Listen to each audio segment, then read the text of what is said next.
This is the Chicago Manual of Styles, the new 17th edition. This book is the styles manual used by the City of London, which is the administrative section of the whole Western world. That's the Bar Association. That is also what the 13th Amendment, the original United States 13th Amendment, tried to prevent.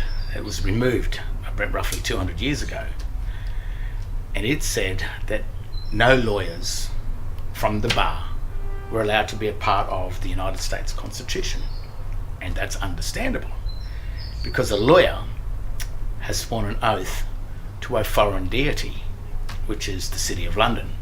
The City of London is the 1 square mile in London that is separate to the rest of the city, or the rest of the town. It's always been a part of the Vatican administration, or the Roman administration of the northern parts, or the England. But in this book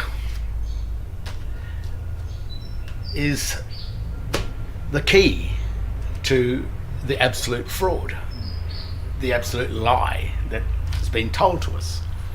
But this lie has been done to create a new fictitious world that's void of all of the Magna Carta, or all of the laws of the land. They've gotten rid of the laws of the land and given us the corpus juris, which is the UCC, or the law of the sea, or the law of the water, the sea merchants, the banking merchants, or merchant law.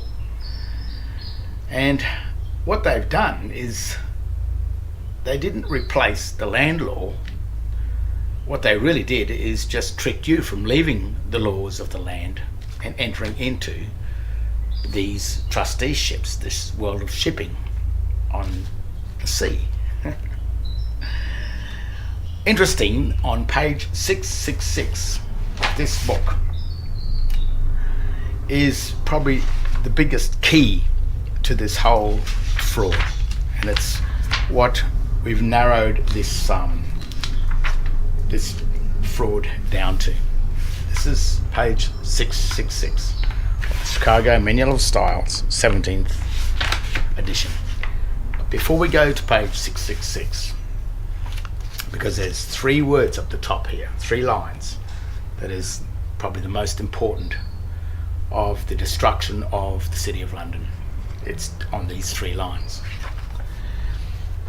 But what we have here in languages other than English, mind you, that's written in an all uppercase text. That probably means crap as well. But in this area of languages other than English, we have a thing called American Sign Language. And this is a very interesting thing, because it's a form of language that's written, but it's sign language written down in text, but it looks a bit like English. Yet it is completely foreign. Just as a side note, in relation to marginal text and margins, which are these areas here, the margin of a document. I'd just like to read this out. This is in the normal dictionary, the online dictionary that you can get off your normal phone. Marginal text. True marginal text, sometimes, though, what you want is a heading or other small amount of text, or even a graphic text that is truly and entirely in the margin. You may even want it to alternate side of the page if you're duplexing, or either side of the page if you're duplexing. What they're basically saying with this is that the text in the margin must be completely and utterly separate, or of a different source, or of a different type, or even in this case a graphic text, or a symbolic text, or a glossar text, to be used inside the margins in order to state clearly that the marginal text has got nothing to do with the main context or the main text of a document.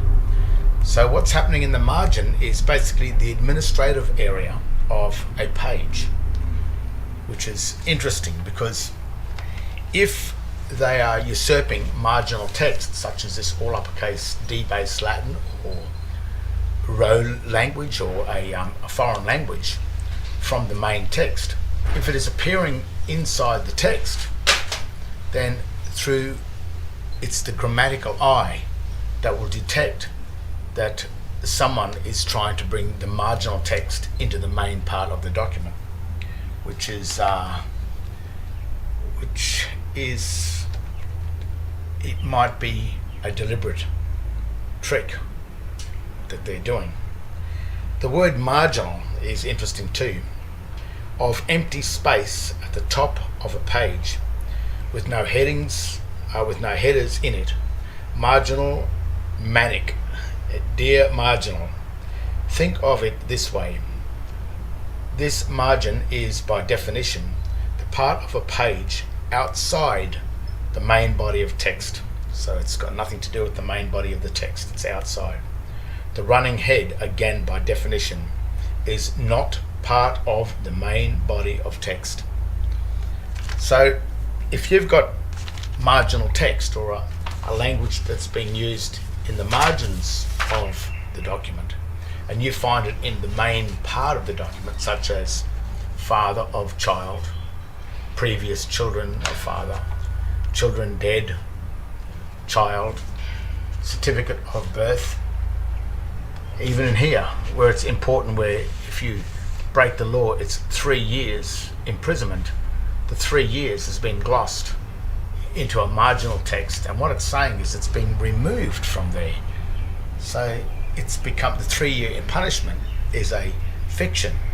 But if you are not aware of the marginal text from the margins being usurped over into the main context of the page, then you may assume that the contract is reading something that it is not reading.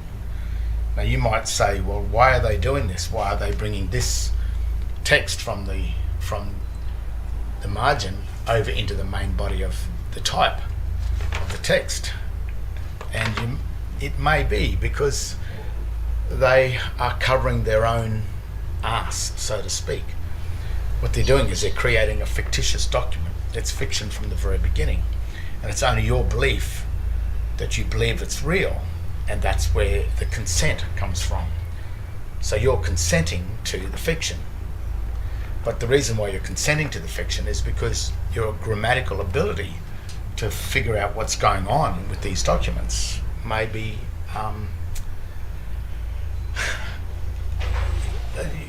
illiterate. You may be grammatically illiterate and not see the fiction that's happening. So you may agree to something that you didn't know you're agreeing to. Now, American Sign Language, or ASL, being a foreign language, it is called a glossa. And in this section here, it says glosses in ASL, is the written language transcription of a sign is called gloss. Glosses are words, and now before I go to that, you should look in the dictionary what a gloss means. It means to basically sweep under the carpet, cover up, or make something look not what it really is. It's what glossing something over is. The glossary, the brochure selling a motor vehicle or an automobile, and they certainly don't tell you about the bad points about that automobile, or the points that will probably get it recalled in 5 or 10 years time. It's the gloss, it's the good side of it. So glosses in ASL is the written language transcription of a sign is called a gloss. Glosses are words from the spoken language written in small capital letters, as you can see here: woman, school, cat, written in letters the same size as the smaller letters, but they're capital letters, same size as the smaller letters. Alternatively, regular capital letters may be used. So that means that they can use full-size capital letters according to this styles manual. When two or more written words are used to gloss a single sign, the glosses are separated by hyphens. The transcription is enclosed in double quotation marks. So here we have the sample right here, which this is a bit of a killer. The sign for a car drove by is written as vehicle hyphen drive hyphen by. So there it is in black and white. That's the hyphens that must be used in order to string the sentence together as vehicle drive by. And then the translation of that can be whatever you really want it to be if it's enclosed in these marks here as a car drove by. They could also read vehicle drive by. But as you can see here, languages other than English, it's certainly not hyphenated. And as you can see on here, the cat sat on the mat, written in English, but the cat sat on the mat, written in debased Latin or as a gloss or in all uppercase text, as in American Sign Language, ASL. That does not read the cat sat on the mat unless it's hyphenated somewhere with it to explain what the meaning is. Otherwise, this does not read the cat sat on the mat. It does not read it. Now the killer sentence, or the 3 lines of this book, which is, the Chicago Manual of Styles, 17th edition, is on page 666. And it's fitting because these next 3 lines gives the whole fraud away. But to find these 3 little lines was really a 7-year battle, a 7-year journey to try and find this. It goes on to say, one obvious limitation of the use of glosses, which are these things here, from the spoken written language to represent signs is that there is no one-to-one correspondence between the words or signs in any 2 languages. This writing, the cat sat on the mat, has no correspondence with this writing here. This here, language other than English, has no correspondence with the written English in this book. Worse than that, this is not even hyphenated, so therefore that renders it as absolutely nothing. Whereas this book here explains that if you did want the sign to represent something, then you must follow a format. And if you don't follow the format, then it's finished. Now we come up to these things, which are the birthing certificates. That's the certificate of birth, the corporation, the foreign corporation, which is really the City of London, onto our lands. And then this one, or what they do with this, which is the state birth certificate, is they ask you to act as a debtor of their corporation. So this is the first debtor of Australia. They've come in and said, we will be your first debtor, which is okay. They give this, but they give all of this while we're children, while we're babies, and we don't know what's going on. That's why it took so long to find it, because no one's telling us anything, and our parents didn't know about it either when they did this. Then this company offers us a new birth certificate, which throws us from the creditor of this first trust, the first trustee, into the debtor of the first trustee, which brings us, or turns us, into a third-party debtor, which is the destruction. But what they've done with this whole thing, this whole fraud, is they've written these documents and they've put these glosses. Certificate of birth is completely wrong. Child, completely wrong. Not only that, it's underlined, which means italic, which means removed. father of child. Even this, a cross means dead, Christian. There's no space between the cross and the Christian. That means there's a joinder, which is reading dead Christian names of child. These two, Romilly Stewart, are the only names that I have. There is no surname anywhere on this document. But the surname does exist here in the margin. And that's signed by the Registrar General, in this case David John.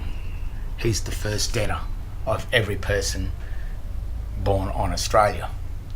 But what they've done with these documents is they've created these documents and joined in the glosses, which is the American Sign Language, mixed it with the English, which grammatically destroys that whole document. They've done the same thing here with births. The key to this grammatical fraud in relation to birth certificates, government, banking and court documents is that the all uppercase text that is being used in the margin of a document has been placed into the main text of the document in order to deceive the masses into believing that such a foreign marginal text is a part of the document when it's grammatically no part of such a document in any way. It's glossed. In other words, that word is not there. Certificate of birth is not there. Not only that, it's not hyphenated, so the certificate and the hyphen of and hyphen of birth, the hyphens are missing. According to the Chicago Manual of Styles, where it says quite clearly the hyphens have got to be there. I mean, this is a very minute glitch. It's a hyphen. It's a missing hyphen.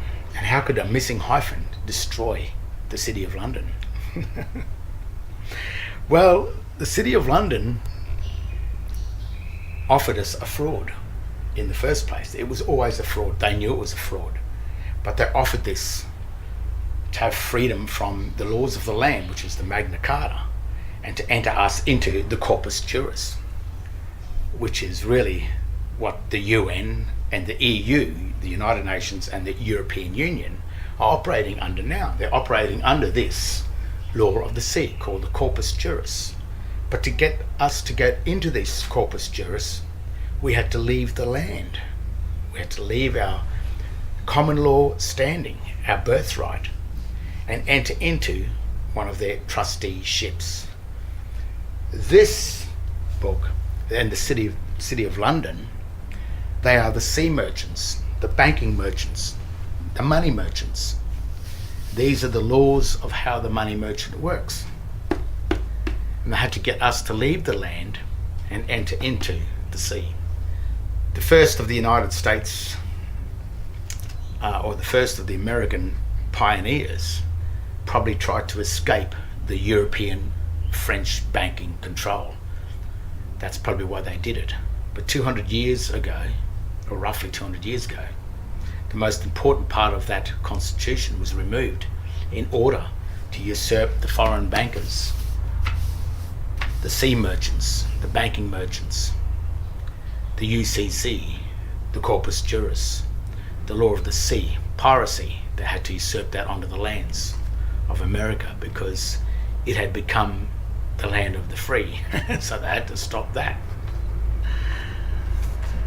And they used this, well, they created this fraud, this absolute bullshit, this lie. So they had to trick us into leaving the laws of the land and enter into the corpus juris, the laws of the sea.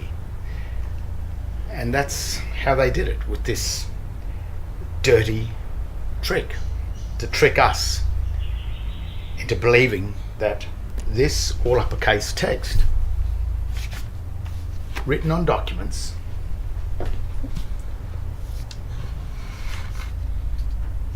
was a part of the English language, when it never was. It never will be. It never can be.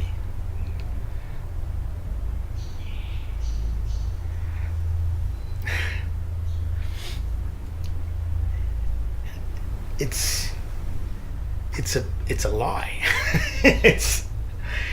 It's a hyphen, a missing hyphen.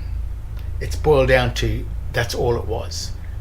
It's like a needle in a haystack to find this minute fraud that got us to leave the constitutions, to leave our land, to leave our standing as people, and become these persons of these governing corporations, these debtors, these trustees of the trustee.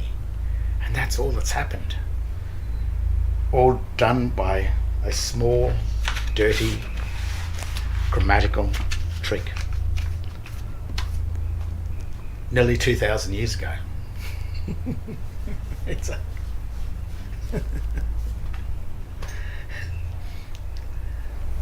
court documents, your driver license, your banking contracts, your cards, your bank cards, your credit cards, everything in it, your names that are on all of these cards and on all of these banking contracts, your names are written in this all uppercase text language, which completely destroys your name. And they've kept this world going for the last 2,000 years. And I guess you can end it, but you have to step out of the world of the dead.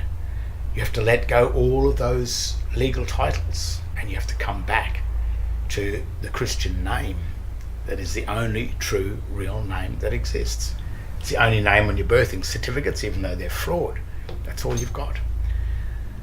The John Henry Doe name, which is written as a proper noun, not in sign language, but written as this, as proper English, that name exists in the margin of the birthing certificate. And the margin of a certificate is the administrative part of the page. It's not the context, it's the administration. And this person here, which is the Registrar General, he holds the full name John Henry Doe in his custody. Custody means trustee. He's the trustee of that name. He owns it. It's the name that's imprisoned. And if you claim that name, then you become the property of the Registrar General. So it's up to each and every one of us to work out what's going on and to work out how to step out or off this, not even off this trusteeship, but step from the debtor of the debtor back into the creditor of the first debtor. This certificate of birth identifies the first trustee, and that is the Registrar General. But you've got to know how to get from this certificate, which is the state birth certificate, back up into the certificate of birth. And the way to do that is to start questioning them about the fraud. Because nothing exists. They will just claim plausible deniability. What they'll do is say, well, you did it, you believed it. It's a fraud. The whole thing is a lie. It's always been a lie. And it always will be a lie.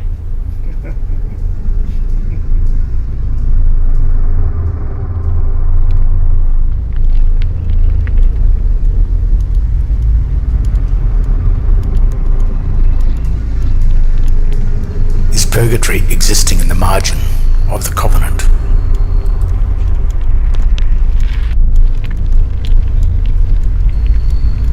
Must we return to the center of the page in order to be deemed living?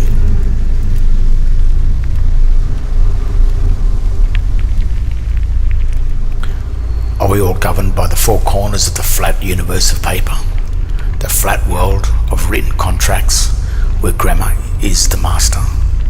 Grammar is God.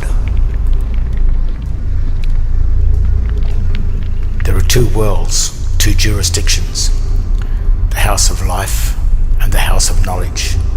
One is truth, the other is a lie, and they both exist on paper. There are two languages.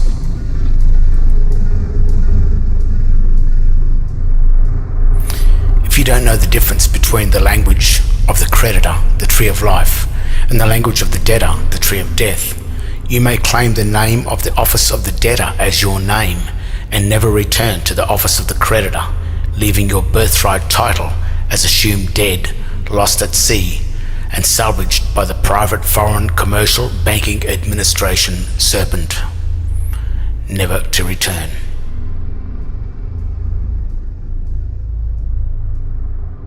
The Commonwealth of Australia is a subdivision company of the United States Securities and Exchange Commission, Washington, D.C. It's a foreign company.